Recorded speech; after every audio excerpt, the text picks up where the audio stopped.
અમદાવાદમાં all India Congress કમિટીનું રાષ્ટ્રીય અધિવેશન યોજાવાનું છે। 8-9 એપ્રિલે અમદાવાદમાં કોંગ્રેસની બેઠકોનો ધમધમાટ જોવા મળશે।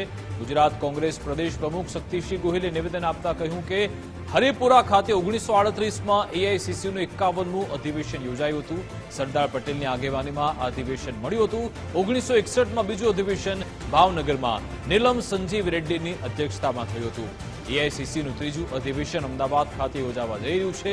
મહાત્મા મંદિર ખાતે મંજૂરી ન મળતા અમદાવાદમાં હવે સ્થળ શોધાઈ રહ્યા છે। ગુજરાતમાં 51મું એઆઈસીસીનું અધિવેશન એ ગુજરાતમાં મળ્યું હતું।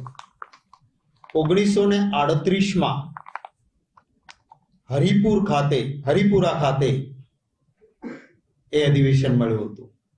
શણગારેલા 51 ગાડામાં એઆઈસીસીના સભ્યો બેસીને ગયા હતા અને હરિપુરા ખાતે એઆઈસીસીનું અધિવેશન મળે એ બાબતનો આગ્રહ એ વખતે અમારા પ્રથમ પ્રદેશ પ્રમુખ અને સૌથી વધારે સમય સુધી જેઓ પ્રદેશ પ્રમુખ રહ્યા એવા સરદાર વલ્લભભાઈ પટેલે એઆઈસીસીનું અધિવેશન ગુજરાતમાં હરિપુરા ખાતે મળે અને એમાં પણ 10 વર્ષ એ બારડોલી સત્યાગ્રહને 10 વર્ષ થઈ રહ્યા છે એ નિમિત્તે મળે એવો એમનો આગ્રહ હતો અને કોંગ્રેસ પાર્ટીએ 1938માં ગુજરાતમાં પ્રથમ વખત એઆઈસીસીનું અધિવેશન મળેલું।